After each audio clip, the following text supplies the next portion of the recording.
জুলাই গণঅভ্যুত্থান নিয়ে বিএনপি নেতার রমরমা মামলা বাণিজ্য। গাজীপুর মহানগর বিএনপির সাবেক যুগ্ম সাধারণ সম্পাদক ও টঙ্গী সরকারি কলেজ ছাত্র সংসদের সাবেক জিএস জিয়াউল হক স্বপন, তিনি জুলাই অভ্যুত্থানে ছাত্র জনতার উপর সংঘটিত বিভিন্ন সহিংস ঘটনায় আক্রান্তদের খুঁজে বের করতেন।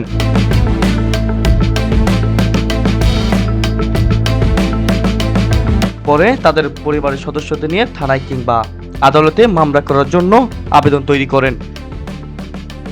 ওই আবেদনের খসড়া তালিকায় আওয়ামী লীগের নেতাকর্মীদের পাশাপাশি টার্গেট করা হয় স্থানীয় প্রতিষ্ঠিত ব্যবসায়ী, শিক্ষক ও বাড়ির মালিকদের।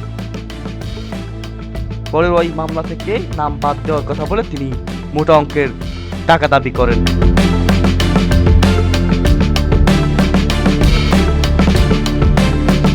যারা টাকা দিয়েছেন তাদের নাম বাদ দিয়ে অন্যদের নামে মামলা করিয়েছেন স্বপন। আর এসব মামলার বাদীরা আসামিদেরকে চিনেনি না। এভাবেই তিনি সাধারণ মানুষ তো আছেই, বিএনপিরও নেতাকর্মীদের ফাঁসিয়ে মিথ্যা মামলায় ফাঁসিয়েছেন বহুবার।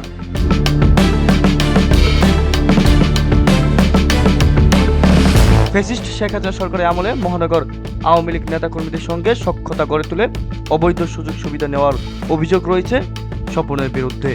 জুলাই অভ্যুত্থানের পর ভোল পাল্টে তিনি নতুনভাবে জেগে ওঠেন বিএনপি নেতা হিসাবে। বর্তমানে দলীয় পদ না থাকলেও বিএনপির সাবেক নেতার পরিচয় দিয়েই করে যাচ্ছেন চাঁদাবাজি।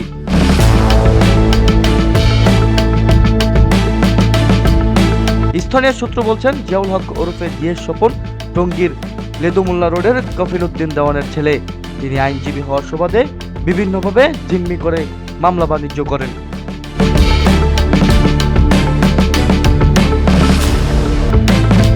স্বপনের চাঁদা দাবি মামলা, বাণিজ্য হুমকি ও ধমকির ঘটনায় টঙ্গী পূর্ব থানায় তার বিরুদ্ধে 2টি মামলা ও একাধিক লিখিত অভিযোগ রয়েছেন।